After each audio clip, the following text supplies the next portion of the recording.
Well, good evening, everybody, and welcome to the show, Mr. Sprecher Goes to Washington. We're coming to you live from an underground bunker in that building right behind me. In fact, I'm waving at you right now. I hope you can see me.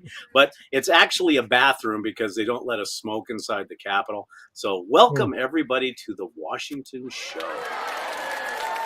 Wow, this is exciting.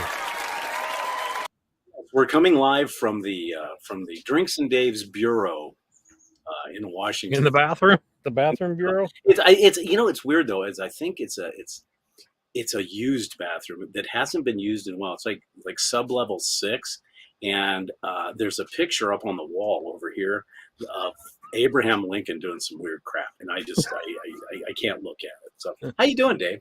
Hey, you know what? I'm nice and cool today, Dave. Are you? Oh, did the temperatures finally go down? Finally. So what's the temp? I don't know what it says. That it's 63. Beautiful. Well, Yeah. as you know, hello Linda, hello Tig, hello Rich. How's it all going? I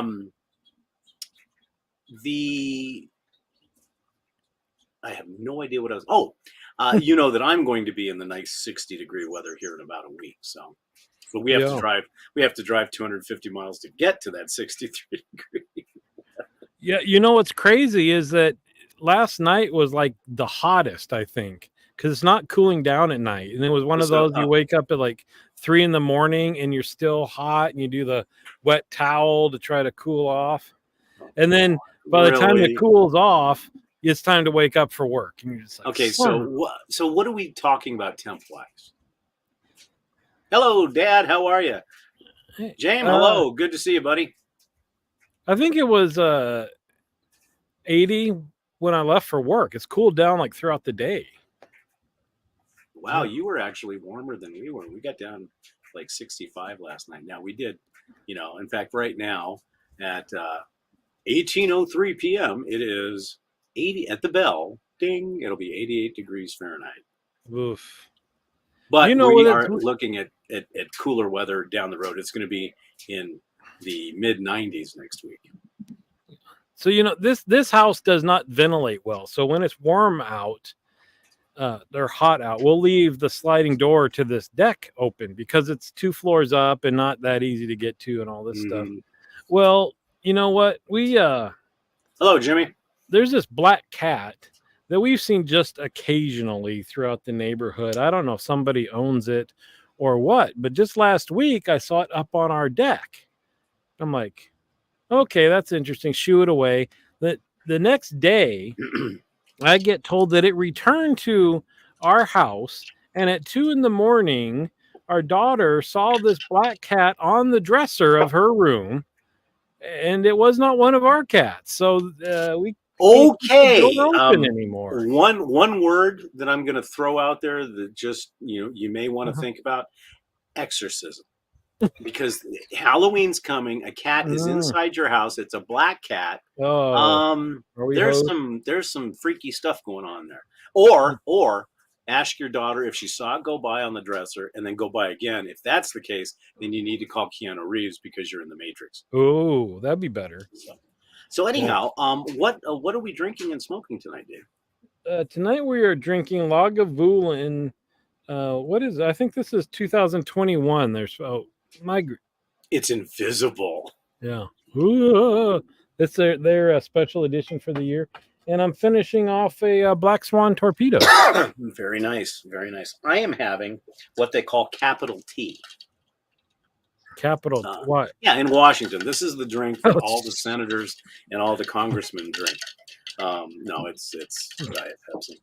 And then I'm smoking what's left of a Metropolitan Host. Our favorite, the official cigar of Drinks and Daves. Yes. So what's been going on for your week? Have you been? I know we apologize to the barflies. Things have just been nuts. I had COVID.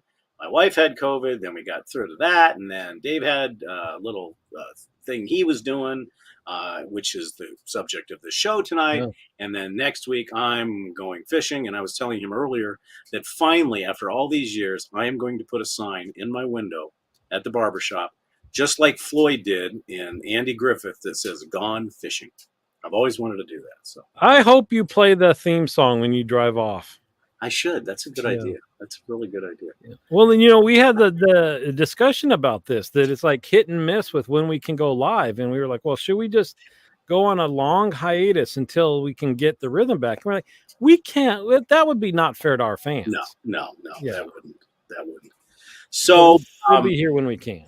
Yeah. So first of all, we want to acknowledge Jimmy. I'm glad you're safe. Glad everything went through.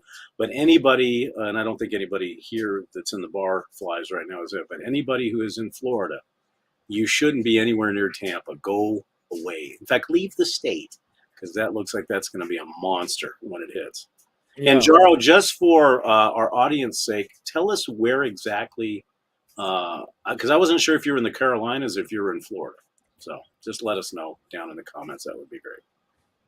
Yeah, can you, I mean, yeah, we have earthquakes and, other people have tornadoes and stuff, but holy cow, can you imagine living in that place where you watch on the news that 4 days from now you could get hammered, and you're just anticipating. And what's so funny is everybody in Florida was taking a sigh of relief with Helene, and everybody in the Carolinas is like, well, yeah, we deal with hurricanes, but bam! I mean, I was watching some YouTube videos of Castle Rock, North Carolina. It doesn't exist. It's gone. And so, and that was a category. By the time it hit them, it was a category 2. This storm that's racing across towards Florida it was a category 4, then a 5, then a 4, and then it just ramped up to a 5. So if it makes landfall as a 4 or a 5, and it makes landfall at Tampa, and I guess it's supposed to race right straight across. So that's, I guess, the only good news is it's supposed to rate right across.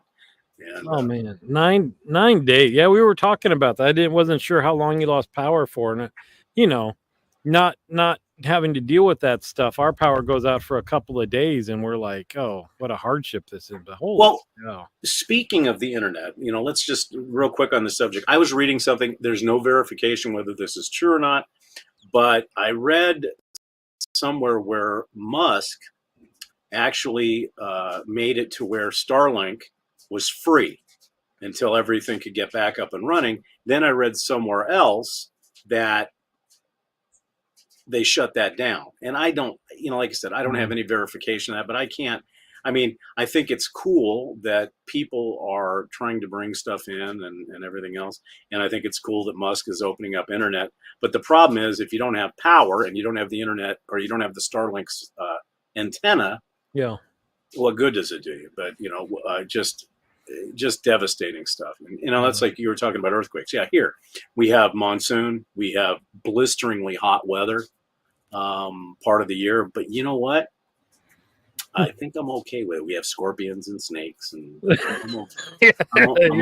Your list of stuff goes on. And I was thinking, about the, Florida, those places where these seem to hit every single year. About why isn't all new home construction built to be able to withstand like a hurricane, level 4 or something, so that everybody isn't mass exodus or something. But the amount of land where these things could hit is not, an isolated little section. So it'd just be impossible to do that. Well, and not only that, but it's getting to the point now where, a lot of people in the Carolinas, especially in Asheville and some of those places, they're in a mountain area. That's not considered by FEMA to be a flood zone. So their homeowners insurance covers zero, because it was considered flood. Now the wind damage will be covered and stuff like that. But like, for instance, in Florida, in the Tampa, any of those areas, the Big Bend area, just to get flood insurance is hugely expensive, and homeowners insurance can be somewhere between $10,000 and $12,000 a year. It's. I don't know that gets. I mean, I know we're not going to go down this road, but you talk about healthcare and how the healthy people have to subsidize the not healthy. It's almost like this, and I guess that's kind of what FEMA is, right? Is it has to be kind of like a national insurance, right? If you're somewhere where you're getting hammered. Actually, that does exist. There's a shared thing. Stephen was saying that new homes in Florida have to be built to withstand a Cat 3. But That makes if you look at a Cat 3 to a Cat 5, I mean, that's Yeah. a pretty big jump in stuff like that. So anyhow, we wish prayers for everybody that they're safe and everything else. So the subject for today's show, and to me, it was really cool that you were able to go with your family and meet your dad and your mom in DC. Yeah. Because if you haven't never been to DC, you gotta go. I mean, it's our nation's capital, the history, and just the buildings, the architecture, and you could spend a month there and still not see everything. I mean, it's that crazy. So, give us kind of a synopsis on how the trip came together and some of the things that you did. Yeah.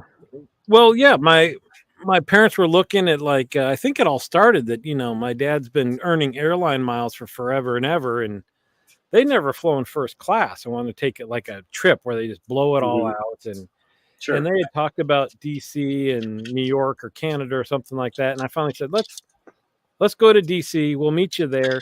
We've been to DC several times, but as you mentioned, you can't see everything. So we planned it, and I'll tell you, yeah, I agree. And it's weird, and I want to get into a couple of things that aren't just travel related about DC, Mm-hmm. but you say it's the heart of the country and whatever, and it seems very political, but when you get there, it's not. It's just this history, and even if you're not into history, just just all the buildings are old and immense and massive, and just this sense of power and so ornate. Just the architecture is beautiful. Well, one thing I want to bring up with two things that you said. One, that I think most people would agree that they would avoid Washington during this season because they're afraid that as soon as they jump off the plane, as soon as they jump, whatever car, if they're in the train station, that they're just going to be bombarded with just political crap on either side. And it was really interesting to hear that you say that no, it wasn't that way. Two, the architecture. When I look at DC, it's like, this is when we were proud to build big crap. I mean, just beautiful, ornate stuff. And we don't do that anymore. Well, not outside of there. So like one of the big things my dad wanted to see is the new African American Museum. Mm-hmm. Right? It's one of the newer museums. Right. But I guess because you can fundraise for a Smithsonian like nobody else can. It is still immense, and the spaces inside are huge, and the architecture is beautiful. So it's not just the old stuff; it's like all the new ones still fit into that whole theme. It's just beautiful to see. Well, I kind of equate going to DC as America's Vatican. I mean, I know that sounds weird because being a Catholic, the Vatican is like, but when you walk into the Capitol Rotunda and you look up, it's the same exact, to me, it's the same exact feeling that I got when I walked in the Basilica. Now for me being a military guy too, it's like, okay, this is what I signed up for. This is what to defend. And, to me, and that's one thing that's on my bucket list is the African American Museum, and of course I've still not seen in its entirety the Smithsonian. So give us an idea, if you can, day by day, kind of what your all right little trips were. Well, boy, I'm old and I forget. I know. So one day we crammed so much in because it's all fairly centrally located, right? So one day we had a tour actually of the White House in the morning. So we did that, and I'll say that was surprising that the White House is not that big in terms of like other countries, the home or whatever they have for their leader is much more opulent and ornate. And the rooms we could see, I mean, we saw the state dining room, we saw the red room and the green room, and they're all a lot smaller than you would think of, right? But still, it was cool to be in there and see it. And then I wanted to go back into the Library of Congress because oddly enough, I think that's the most beautiful building on the inside. Just the detail and the ceiling of just all the tiled designs and all gorgeous. So my parents had never been to that. I don't think my wife had either. So we walked through there, and they've got the reading room where you see pictures of it from up above, where apparently anybody in the United States can get a Congress library card if you Right. want to sign up for it there. And then we went and had lunch, and then my dad's a retired Methodist minister, and right up there on Capitol Hill, right next to the Supreme Court, is the Methodist building, which was built before the Supreme Court, and they were having their 100th building anniversary that day. Oh, how cool is that? Yeah. So we got to walk over there and watch some of their celebration. And then my wife said, well, I'd like to see inside the rotunda of the Capitol. We didn't know what you could get into or not. So we walk. So this is all in one day because it's all right next to each other, right? So we walked to the Capitol, and you can get into the visitor center, no problem. But to get in to see the rotunda and stuff, you have to have a tour. But they're free. All this stuff is free. Right. Which is also amazing. I don't think people realize that, when we say the museums are free, it's not little one-level museums. These are massive. Well, when you think about it, that is our city.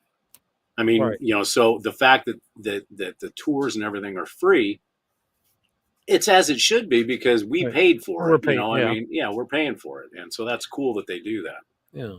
So my wife went up and kind of said, what do we have to do to see the rotunda? And they said, you have to sign up for a tour, but there's one leaving in 10 minutes and we've got some spots. So we took a tour of the Capitol. It took you down below and takes you into the rotunda. And, you've got a tour guide that explains all of this stuff.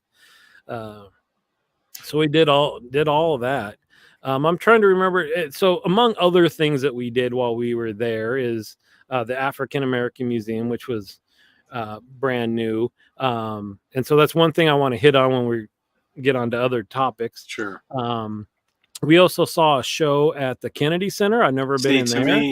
To me, that's a bucket list item, is to actually walk into the Kennedys, because every year, right around Christmas and New Year, we see the Kennedy Center honors. Right. So you guys were right there, and that's pretty cool. I'd never been in there, right? And it's massive, and I didn't know there's like 4 or 5 theaters in there. Oh, I didn't know that. They've got a concert hall and a orchestra hall and some other small. So we saw a small play in one of the smaller venues, but so we did that. We rented a little electric car with a tour guide to go out at night and see the. Oh, so you did do the night tour. Okay, cool. Right. Which I would say, that's something everybody has to do, is see them at night. I mean, it's very different during the day. The only pet peeve I saw in some of your pictures, is, and I know why they did it the way they did it, but I wish that the statue of John F. Kennedy was a little bit smoother. Smoother. Yeah, it's very. How would you describe the one that's in the Kennedy Center? Melting. Somebody said it on the forum. Melting butter. Yeah. You still can tell. They took the clay and threw it in the slabs and kind of left it like that. It's very kind of. And I guess they do that because they want it to be organic. And I get it. But to me, Kennedy was such just an amazing person. So they were working on it, so it was not open to go to the top. Our tour guide said you've got to get reservations months ahead of time for that. And same with the White House, that you have to apply to your congressman, I guess, and go through this whole thing and submit your names way ahead of time. And we had. Oh, is that what you guys did? Kinda. We had some connections through my wife's work that facilitated that. And our tour guide also said that being from California, we're super lucky that we got in, because each state gets the same number of visitor passes as every other state. And since California is so big, your chances of getting them are pretty small. So I think it helped with that. Now, did you get to go anywhere near it? Because I know that one of the shows that you love, that we both love, is the West Wing. Did you get to go near the West Wing? No. What's kind of cool? Here's a trick. My mom had to be in a wheelchair for places that we did a lot of walking. Sure. And because the main tour goes upstairs of the White House, so she had a Secret Service guy take her beyond the ropes with my dad. We didn't get to go.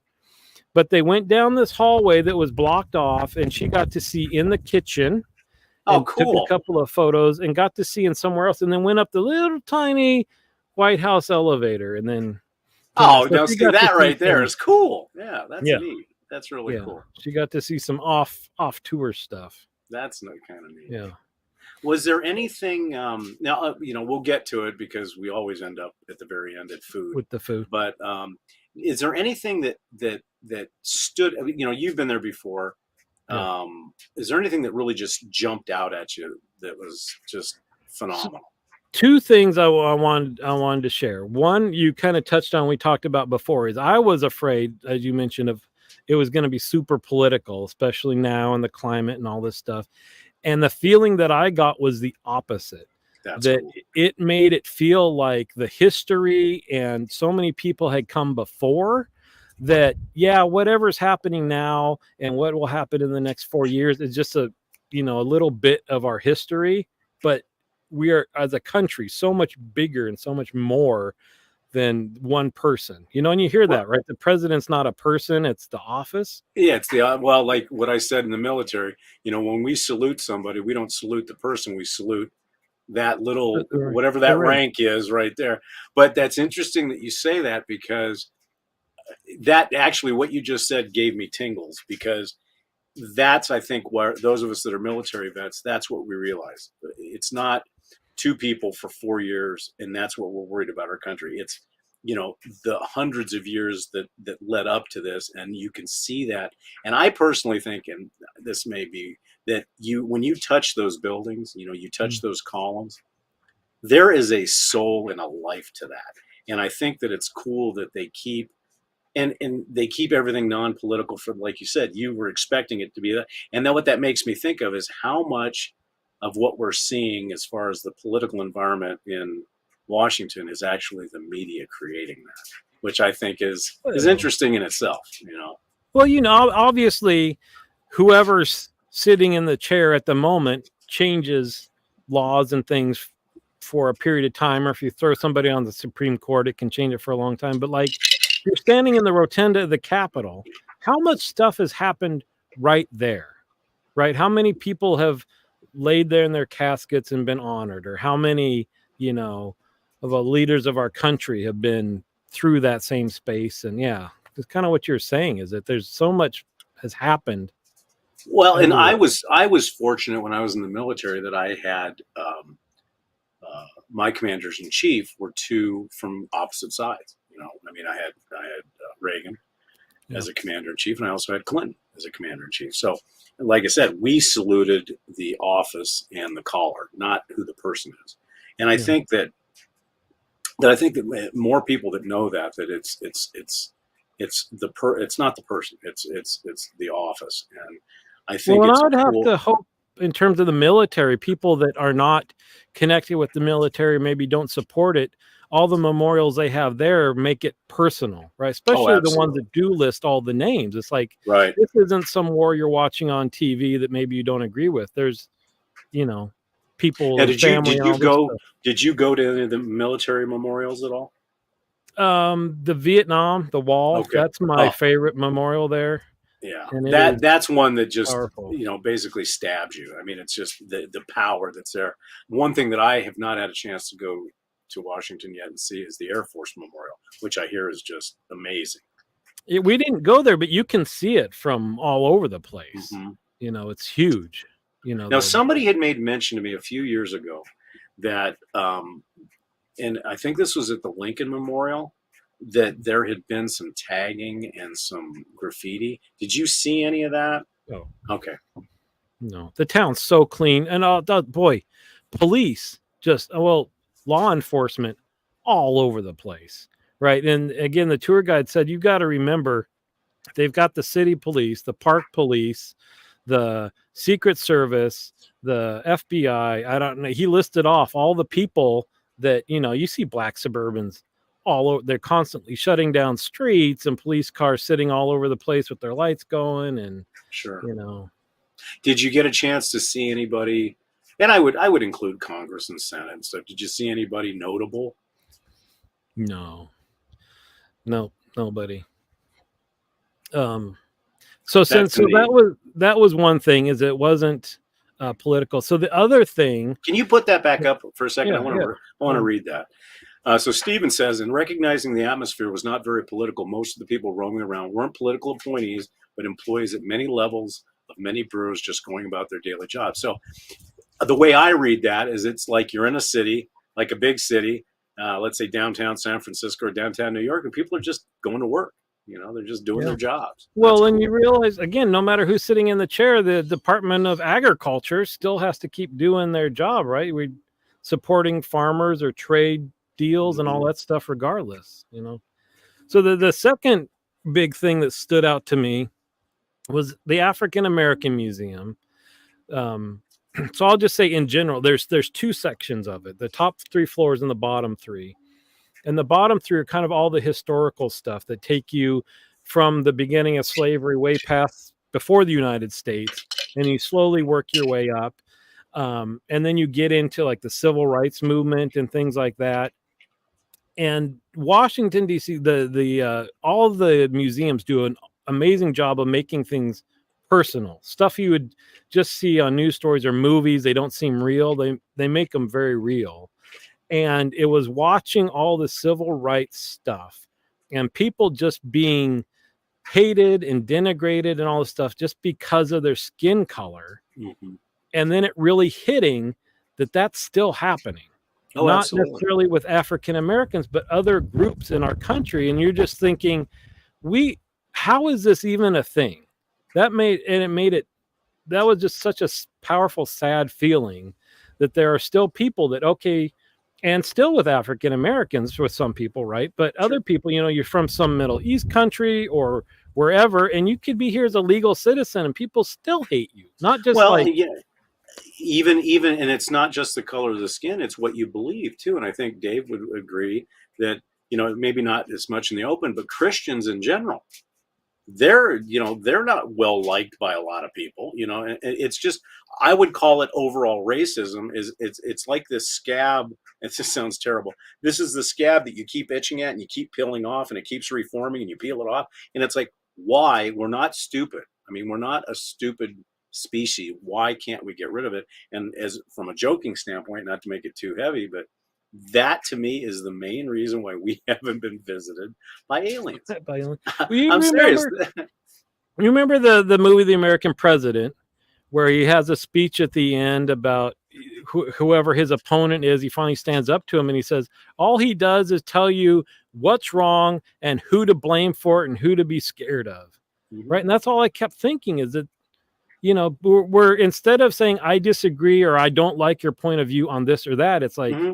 You as a person are wrong. Well, and it's like, come on. You and I have talked about this, and it doesn't matter what side of the political fence you sit on. It's having the respect for the opinion that the other person has. And that to me is what Washington epitomizes. It was to bring these 2 parties, 3 parties, whatever you want to call it, together to work together. There's where the wrench got thrown into the works, is nobody wants to work together. They want to call each other names. And really, all you have to do is turn on your TV, and I don't want to get too political about this, but that's what you see. Instead of saying, okay, this is what we can do to make things better, it's this is what's wrong and it's his fault, or this is what's wrong and it's her fault, or this is what's wrong and it's the dog's fault. Yeah. And everything that this person says is wrong. Everything. Exactly. It's like, how can you... Anyway, so those are the 2 big kind of things that hit home. Now with the African American Museum, so did they have like videos and dioramas and stuff that were constantly going, or? Oh, they are. All the museums are top-notch, world-class, amazing things. They had videos, all over the place. As you get up higher, they've got some really cool stuff. So it's African Americans and sports. And so it's the beginning of sports on up to, they got Michael Jordan statue. And in fact, he's got his own room. And then they've got music and TV. And so memorabilia all over the place. So you could spend a whole day there easily, probably. I guess that's the weird thing is you could, but then you have all the museums too. It seems like there's something for everybody. So most people don't sit there and read everything. You kind of walk along, you see something that kind of grabs your attention and you read about it and then you move on. Just like, the Spy Museum, that's not part of the Smithsonian, but we've talked about that, how cool that was about talking I about was I spies was who wait I retired. was waiting for this because this is, with everything else, even all the monuments and everything else, Yeah. this is my most exciting. And for those of you in the audience, I told Dave when he posted a picture of it, I said, "Here's my wallet. Just tell him when I've reached my limit," because that had to be neat. The James Bond stuff, and then talk to us about the spycraft stuff. I know you found that really fascinating. Well, right. Again, because to me, it's spy stuff is the Mission Impossible, right? It's all this fictional fantasy stuff, and then you go and hear the stories from people involved in espionage and talking about it from a practicality point of view and things that they would have to do, and then the actual things that have been used in spying, and you're just like, you realize people are every day doing this stuff, right? Trying to collect intelligence, or they're embedded somewhere, And it's still like to in a this day double. going on. Yeah. Right. That is insane. Well, But yeah. go ahead. No, go ahead. Well, in examples of, like, you hear on the news about, Russia had a new embassy being built in DC, and they ended up not being able to use it because they built all sorts of listening devices, and they have examples of those listening devices there. And you're just like, Oh, wow. that I don't, however many thousands of people are involved in just trying to figure out how we can get one up on this country or that Well, country, or you and I were talking about this because there's a show on the History Channel called Mysteries of the Museums. And Don Wildman is the host. And that's what they do. They go into the various museums, both in Washington and stuff like that. And they went to the Spy Museum. And there was a thing that they talked about the $2 million cat. And I think we talked about this on Sunday, where they took a cat, a black cat. There's something to think about. And they actually trained this cat to be a spy. They put an antenna in its tail. They put a camera and a listening device on its collar, and they trained it to see certain people. And the whole idea was, during the Cold War, to go and catch these Russian diplomats that were sitting at a park bench, and the cat would come up and just pretend like it loved you, and it would get all this intel. The problem is they did all this and they spent millions of dollars. The cat walked across the street on its first mission and got hit by a cab. So, so it's like, oops. But yeah, that to me had to be just phenomenal. Yeah. So now, tell me about the James Bond. Well, so that was a separate area, because they have a traveling vehicles of James Bond exhibit, I guess it was there at the time. Wow. So it was a separate purchase, but it was a whole floor of the cars used in the James Bond, and same thing, either backdrops of the setting it was used in, or video clips showing where it was, that kind of stuff. Yeah. That's very cool. Yeah. And plus, to me, when you're talking about all this stuff, the fact that you're there with your dad and your mom and your wife, and your kids went with you too, right? No. Oh, it was just the four of you guys. Yes. See, that had to be special. Better. Yeah, that had to be just special. Yeah. And so, to your point, see, I started going to DC when we lived in Pennsylvania, and it was a 3-hour drive away. And I remember the first time we went was for my birthday, and they're taking me to the Air and Space Museum. And to your point, I was so enthralled with space travel and all this. We got through half of the museum in a day and had to go back again to finish that. And now they've got a whole nother Air Space Museum out by the airport with the space shuttle and the SR-71 and all. Right. I mean, yes. And we were talking, Jarl's calling me out. I'm running cadre bingo, and it's supposed, I was telling Dave, I don't know if that starts tomorrow or if this starts tomorrow. So I'll get the cards out tonight, buddy. I like what your dad says. The four adults together was the best part. Yeah, we love our kids, but yeah, trying to wrangle some young kids in those museums and then keeping them interested in anything, and that'd be tough. Did you have any inkling of just walking into the Watergate Hotel?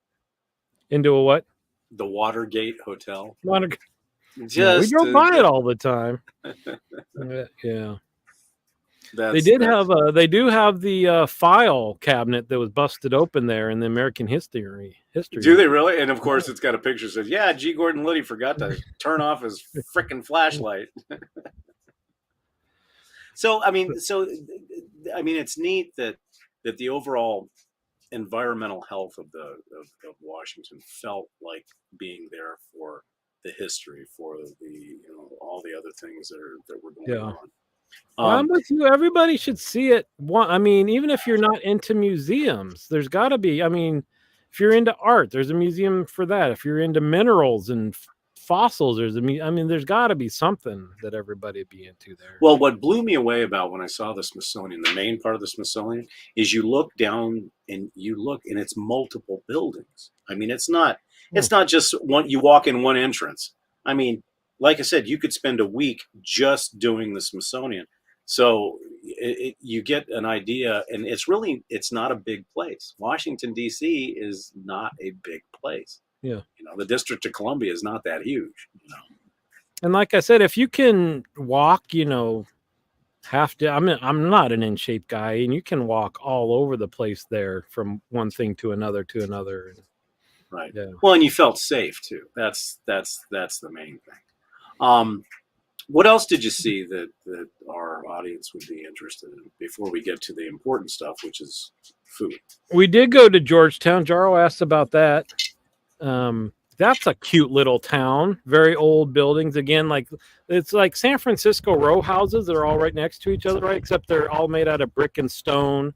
A lot of them still have the gas powered lanterns outside the doors, stuff like that. And that's the tough part, is that there's so much to see in DC. Getting out and seeing some of the suburb areas would be tough, but that's worth it too. Yeah. And then we've talked about, and I think I wasn't tracking everything, but I think maybe even Jarl mentioned Arlington, how that really hits hard too. Boy, there is nothing. The time before this when I went, the guards of the Tomb of the Unknown Soldier watch a documentary about what they go through to get Oh that yeah. job, Mm-hmm. and what they go through every day, and the respect that they treat that with and everything, and then go watch them. Holy cow. That's again, you see it on TV. Yeah, these guys walk back and forth, but then you find out what's behind that. Oh yeah, exactly. That they live underneath. That's where they live, and just the respect for that. Now you guys didn't go this time, right? No, again, so much to do. But even there, I mean, how much could you've got the Tomb of the Unknown Soldier, you've got JFK there, and then when I went, I was hiking down looking, I found the couple of the graves for the Apollo 1 astronauts that are there, Mm-hmm. and they've got a statue for military nurses, and I mean, Yeah, like I said, you could spend probably a month and barely see everything. I mean, that's the thing. It's crazy. And what's funny is your dad was saying earlier about people just walking back and forth to work. When you probably work there all the time, you probably take it for granted. Because you remember we talk about the West Wing TV show a lot because it was mm-hmm. the writing was so good, and you remember sometimes they would show them just walking out the gate and just onto the streets of DC. And you think about that because you see at like 5 o'clock, all sorts of people streaming out the gates, and you're just like wondering, was one of them just like 20 feet from the Oval Office? It could have Right. been. You don't know. Yeah, But what? absolutely. Yeah. Yeah, that's what's kind of cool about it. So let's get to the good stuff. So give us a synopsis of your daily gastro testing. Oh, I don't want to let you down, Dave, but I might. So the hotel we were staying at, we had all sorts of kind of credit there. So we ate at their restaurant for dinner twice, I think, and both times it was kind of a blah. Uh-huh. One of the best meals we had, we ended up walking to we'd call it a brew pub here. It was kind of like the dark woody kind of thing. Unfortunately, it was on Sunday, and we just missed their drag show breakfast. That would have been a lot of fun. Every weekend, every Saturday and Sunday, they have a drag show breakfast, the little show and stuff. Sure. But the food was awesome. That's the kind of places you need to hit. And then steak places, I guess. I mean, they're got high-end steak places everywhere. We didn't go to one this time, but that makes sense, I guess, with all the politicians and schmoozing everybody. And sure. What that. about now? Didn't you guys do a tasting though? We did. We went to a Michelin star restaurant. That was kind of so. We were celebrating our 10-year anniversary kind of early because we were with my parents Mm-hmm. and went to a tasting dinner there that was one of those, like, I don't remember what, 6 or 7 course type of things and lasted 2.5 hours and all. We're into that kind of stuff. I don't know. A lot of people look at the fancy little foods and all that stuff. And to me, it's always like listening to music. I would almost say is that you're you sit there and you close your eyes and you listen. If you take a bite of food and you want to shut your eyes and just get enraptured in flavors you've never had, that's what that is. Okay, I want to put this up real quick. PB put this up, and this was the second time. I guess we missed it. So, Hey Adams is exceptional. So, tell us a little bit about. Did you? That's a So hotel. PB, yeah. Yeah, I don't So know. Never yes, been by there. PB, tell us a little bit about why it's so exceptional, if you could, and we'll continue while we're doing. Yeah, this. we didn't have much choice. We used our timeshare points to get our hotel there, so it was kind of like it is what it is, and it was in a good location, so probably would have picked a different one if not for that. But right. But I mean, it sounded like from a food standpoint, it was good. I mean, it was. it's all right. I mean, again, you could if you weren't so restricted to where you were going, there's got to be tons of good places around there. Oh yeah, lots of ice cream food trucks. That's the weird thing, is that the weather was kind of chilly, a little bit drizzly, and the ice cream food trucks are all over the darn place still. Now, were you there? You were probably too early for the cherry blossoms. Yeah, because that to me would be a neat walk around that. Because the reflecting pools is what I really think is kind of cool about that place. Yeah, and it's interesting. We were told all the pictures show pink cherry blossoms, right, and all the postcards and all that stuff. We were told that the blossoms themselves, the flowers, the petals are white, and they have a little red nubbin in the middle, and it's that reflection makes them all pink. I had never. Oh wow, that's pretty cool. I didn't know that. Yeah, that's cool. So there you go. Tig's going to take you in February. See that there's the problem. Washington DC in February is like 30 degrees. So if she could have her own little bubble that she could roll around in, that's 75 inside the thing. I guess you can go in June and it'd be 105 and humidity up the wazoo. Okay, here it is. It's across from the White House at Lafayette Park. It's just a very high quality food with incredible European presentation. Expensive, but as close to dining in the White House as you can get. Cool. There we go. My wife and I are for sure going back. Then the next yearish or so, we ended up buying a return package kind of thing where you're paying half price in your hotel room if you prepay and all that. We're suckers for all that stuff. So we'll be going back because, we've been many times, but there's still stuff that we haven't seen, like the botanical gardens. Never thought to walk in there, and our travel guy said, yeah, that's well worth, walking. Yeah, and I kind of wish you wouldn't have said botanical gardens because the story behind that, right? Well, I think. Well, this is not Washington related. Well, it is because you had to go through Washington. Back when I was in the insurance business, we won a trip to an Alaskan cruise. See, she's already starting it. She's already starting the crap. So we won a trip and we went to Vancouver. Yeah. And one of the side tours was Butchart Gardens. Yes. Well, that was a choice, and the other choice was to go up to Whistler. Well, Whistler in June is still like 25 degrees when you go on the ski lift that takes you up to where you basically shake hands with God. I mean, it's way up on a mountain. Well, I said, really, a botanical garden? And then I found out that it's world renowned. And so to this day, I have never lived that down. that we didn't go to. So when you said botanical garden, when we go to DC, that'll probably be stop one. So. And that's where there's something for everybody, right? I'm not into, that flower's pretty, but I can't get too worked up about plants and stuff. That's just not my See, I don't have thing. a choice. I'm going to be walking 3 steps behind her with my head down and just saying wherever she wants. If she wants to spend 3 days in the botanical garden, fine. Hmm. Yeah, well, wait a minute. Okay, this is turning into something that the Hawaii, and first spell Hawaii, the Howley Botanical Gardens. You mean Hawaii? I was trying to make up for it when we were in Hawaii. This is where we got married. It was on our honeymoon, That's and I said, Honolulu, right? That you were? no, it was in on the Big Island in Hilo. Oh. Hilo's got this beautiful botanical garden. So Hmm. I figured, okay, we jump in the Jeep and we take off. But I forgot to check what days they were closed.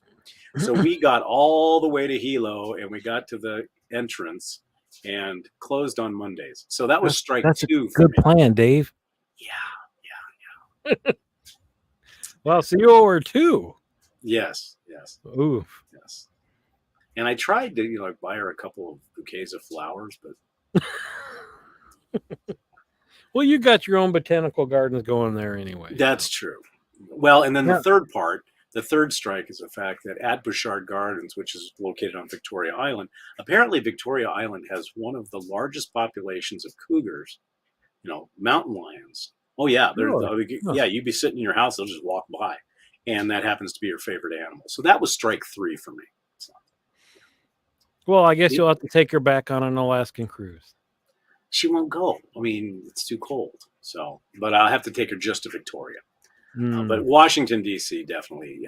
I don't know if I don't think she's ever been, but it's definitely worth it.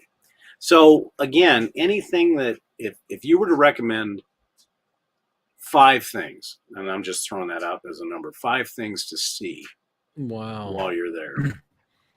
Well, my 5 favorites are the monuments at night. Mm-hmm. The Library of Congress, as weird as it sounds, it's the most beautiful building you could go into. The what I keep forgetting what they call it, the annex to the Air and Space Museum that's by the airport. It's just huge, chock full of full size airplanes and stuff. I'd say the Natural History Museum, because that's the one with room after room of all sorts of minerals you probably have never seen before, from all over the world, the Hope Diamond, all that kind of and then room after room of fossil. I mean, just gobs and gobs of stuff. And then oddly enough, the art museum, because it's everything from very old stuff to very new stuff. And so same thing, even if you're not into art, I would think you find something you'd be like, oh wow, that's pretty cool. Mm-hmm. Yeah. I mean, now, did you guys go to the train station at all, or no? And that's something else that they say is the subway there is beautiful and clean and not like New York or places like that. Chicago. They also have a bus, this circulator. It's several loops in the city, but one that goes all around the mall, which is all the museums and everything, for $1. See, that's cool.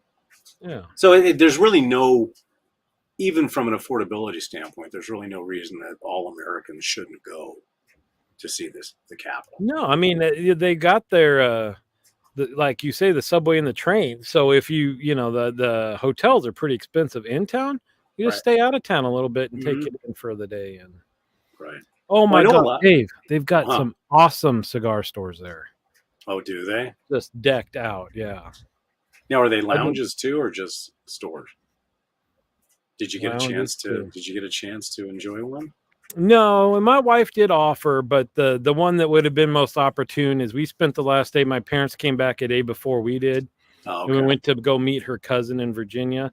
And I kind of thought, well, what if I just kind of hang out in this lounge? And it ended up being good that I didn't, because we didn't stick around in that area the whole time. But I just right. Well, that's kind of cool. So, but I think even with everything you saw and everything you did, the takeaway for me is the fact that you got to spend it with your dad and your mom.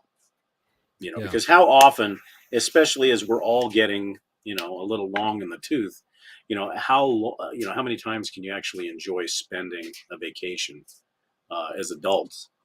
Because I think you and I have talked about this before. I mean, the one dream I always had, I never got a chance to do it, is to have a drink with my old man. That to me is worth the price of admission. So uh, Yeah. that's cool. Um, is there anything that you saw as we get ready to close this out? Is there anything that you saw that you're like, eh? Or was it the food? It was like, it's okay. But Well, I'll tell you not this time, but last time I was there, I went to the American History Museum, mm-hmm. and that's how I ended up getting to the Air and Space Museum, because I went in there, and like I said, you walk through and you find something that grabs your attention.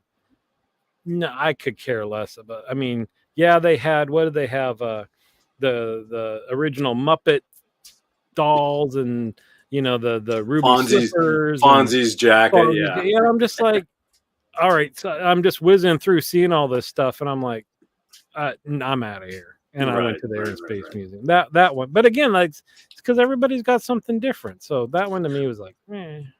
Well, and I don't want to put your dad or your mom on the spot, but I have to ask because it was a family trip. Stephen, was there anything that really stood out to you as well, being on that family trip? Let me tell you something I feel sorry about for them. Okay. Is we rented the electric cart, and the guy came driving by to our hotel to pick us up, but it's got no sides or anything to it. And as I mentioned, it was all kind of drizzly and stuff most of the time we were there. And it was a little chilly that night. And so we're going around, and about halfway through or something, somebody made a comment about my dad's hair or something. I looked back, and he looked like Albert Einstein. And I realized we're in the row in front of them, probably a little bit more protected by the windscreen than my parents were all the way in the back. And I was like, I hope they're kind of enjoying this, because looked like they're really cold, and yeah. Well, I think the fact that they were with you guys was probably enough. I mean, well, they have to at least say that in public, right? Well, true. Yeah. He can call you on the phone and say, "What the heck's wrong with you?" Yeah, they sell that PB. They sell the freeze dried ice cream all over the place now. Not just, even in the Spy Museum, they had the freeze dried ice cream. Yeah, so I'm sure have you ever tried that? I like it. Yeah. I've never tried it. Yeah. Delicious. Yeah, so pretty much the same thing. The being with family, the African American Museum, and the library. Now, the African American Museum just opened 2 years ago, 3 years ago. A little longer than that, because our girls went on the last year in middle school, went to go see that. So at least 5 years ago. Okay. But in terms of the museum, it's pretty new. And you know what the other thing that struck me is, I went through that thinking, okay, I know kind of the history, and I tend not to want to get tied into, bad feelings and the stuff we shouldn't have done and all this stuff. And so I really went through there like, this is not stuff I'm all that interested in. But again, the museums are done so well, and it makes it so real and personal that you can't help it. And you find something that just kind of grabs you. And yeah, I'll tell you that like I said, when you get into they've got with the soda fountain where they sat kind of where they shouldn't. And they've got one of those set up with videos playing. Oh, really? Oh, wow. And it's just like, oh my gosh, just something's got to hit you. Yeah. Well, I would imagine there was probably a pretty big display about Dr. King too. I would imagine. You would think there's some stuff, but again, they do it really well. That not everything's about, it's about the history and the bigger story, and so of course he's in there. You know who else was in there? Surprisingly, Oprah. Really? I did not know. Not only is there a display about her and her show and kind of how she started talking about real issues, but some of the artifacts from back in slavery were donated by her. So she must have some big collection that she's got. Well, I think when she did The Color Purple, she really got into it, and she started collecting antiquities from that time and stuff like that. Well, and the other thing is, I would assume that they had at that museum was the fact when you're going back and you see, obscure people that you probably never heard about that were, like the first 4-star general, the first, the first Supreme Court nominee, and that goes way back. But it's like, in a way, that's not taught anymore, because I think what you said is very true. Most people say, you know what, it's a black mark, pardon my pun, but it's a black mark on us as a society. So I really don't want to go down that road. But then when you finally do, you realize, wow, there's a whole bunch of stuff I didn't really realize. Yeah. I guess before we wrap it up, are there any questions for Dave on his trip that him and his family went on? Well, we should say the biggest controversy you and I have dealt with is time change. Oh, that's cold. I can't believe you're going there. So okay, so wait. Let's preface this. This. Way back in antiquity, all the states were given an option. The states were given an option. Do you want daylight savings time? And the majority of it was for the farmers. Okay, Arizona basically said, we don't need it. We don't want it. We want to keep the time. Now, maybe we're stupid and we just want to look at our watches and have, because you have to change, because everybody knows we're watch collectors. Guess what? I don't have to change my watches. Well, plus the VCRs they had back then were so hard to change the time on, right? I mean, I had a Betamax, so let's not go there. No, okay. So I wanted to preface that by saying that the state made the decision to not take part, and it must be also noted that a part of Indiana also did. Now they've since said it's too hard. So go ahead. You go on with your diatribe on. No, I wanted to let the barflies know that when we return, for everybody but Dave, it's going to be at a different time. Well, right? No, because it's November 10th. It's November 10th is when we change. We'll be back before then. Yeah, we'll be back before. Will we? Yeah, well, we might have one show. Okay. It'll be the show for the 12th. Yeah, because what we don't know, folks, and what Dave didn't tell you is that as of right now, I am going to be sitting in the mountains next week. Dave's got some commitments on the 22nd. Not sure about the 29th. That's kind of open. So technically, the next regular show, if we don't do the 29th, would be the 5th. Then on the 12th. Okay. Yeah. So we'll have one or two more shows before we can really. Right. Well, we won't have to worry about it again until spring. What is it? Spring. Let's see if I know. Is it spring ahead, fall back, or fall? Yeah, it's spring ahead, fall back. And for us, it's like spring backwards. It's like we're spring ahead, fall back. We go. Yeah, it's 5 o'clock. And just since we're on it, since you brought this up. I brought it up. Okay, all right. I will have to say, yes, I get that it was for the farmers, and even then, I don't really get it, because you can change the time that things happen without everybody changing their clocks, right? You could just say school's going to start an hour later or whatever, and fix the problem. That's on you, because me. I didn't vote, but I would be all in favor for if we just stop this nonsense. And even as you will bring up, if we just all operate off Greenwich Mean Time. And not even have time zones, I think that would be perfect. But see, the problem is most people can't say, I need to add 12 or subtract 12. You don't have to. If it's like here, maybe we start work at 2 a.m., but it's bright out and whatever, you can. Okay, we can try that. We can try that and say, okay, ladies and gentlemen, the show will be at 0100 Zulu. We would get no. Okay, so here's our education. No, PBeat used to be the information side. I like what he said though. Drinks and Dave's run on Johnny Carson's schedule. I like that. Well, he wouldn't wake up until 2 p.m, would he? Yeah. 2-hour time shift. All right. And then your dad says that. Oh, that's right. That's right. Save energy. But again, you could just change whatever. I know that they've been trying. Just like the damn penny, right? Yeah, I think they're trying to eventually say, you know what, just go to one time. But or what we could do is we could really screw people up and go star dates. Our next show will be start date 2435.1. I am not wearing the red shirt. I know what happens. No, don't wear the red shirt. Yeah.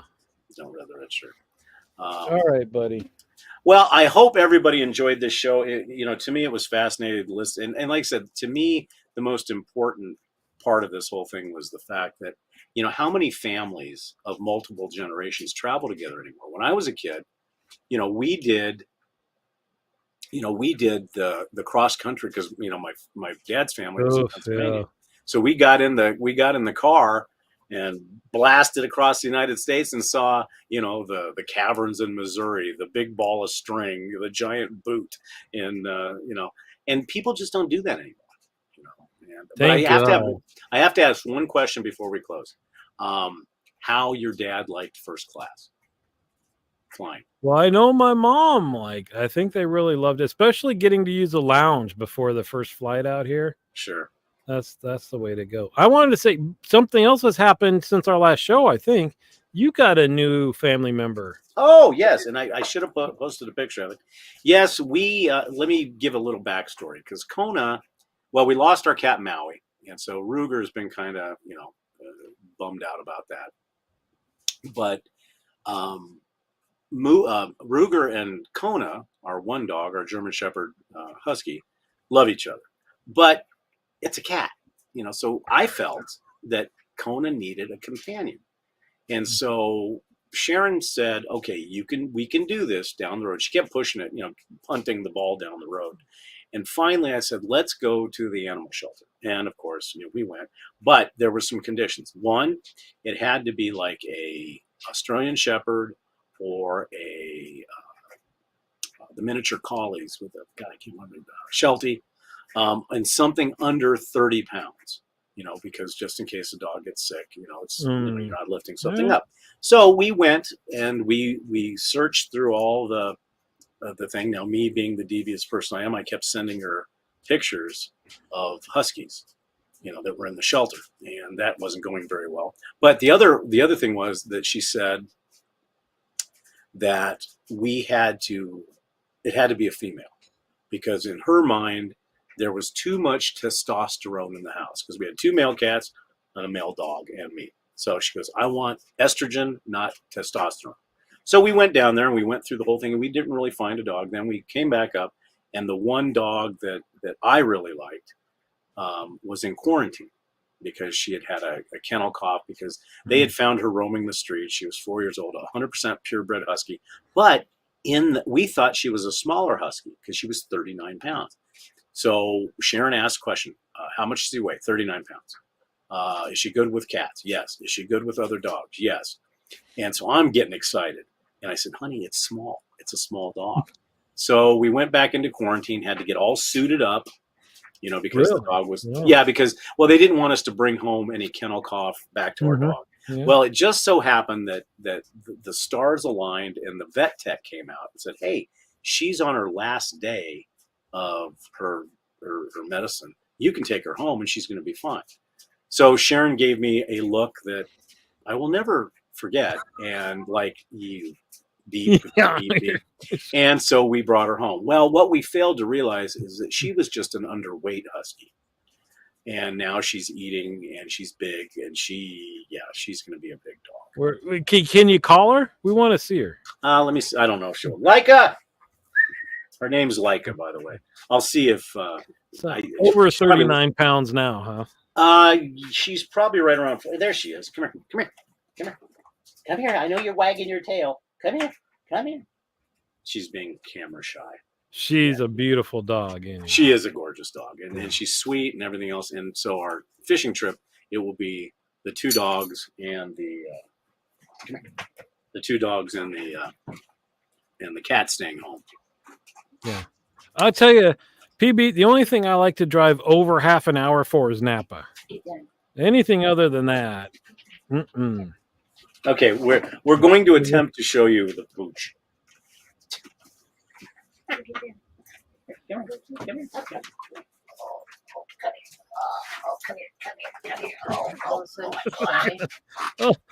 This is like there you go. This is like she's we call her, well, because of her pink collar now, Mm. we're calling her Pinky Huscadero. And then we're also calling her Leica the Lanky because she is really long and skinny, but she's a sweetheart. And Yes. yeah, it turns out that she's purebred, and they found her roaming around, and so we and the problem is when we go to a shelter, if it was up to me, I'd bring them all home. I really would. I'd bring them all home, but Yeah, they had that's a it. few. They had a few You come know, to Jesus meetings. They didn't.